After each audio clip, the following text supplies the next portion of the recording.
Kita ni manusia.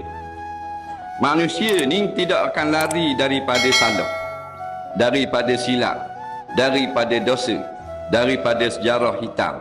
Masing-masing, nampak? Yang maksum para nabi, para rasul.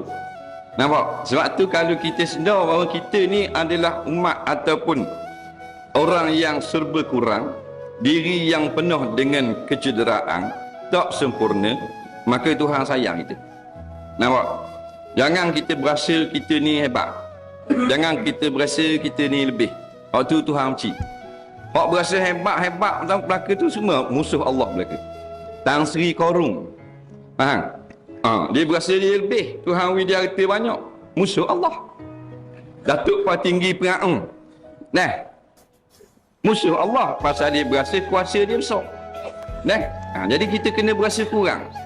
Nampak? Bila berasa kurang, berasa rendah, niscaya Tuhan akan angkat kita. Dan bila Tuhan yang angkat kita, maka kita tidak akan jatuh dulu kini selama. Nampak?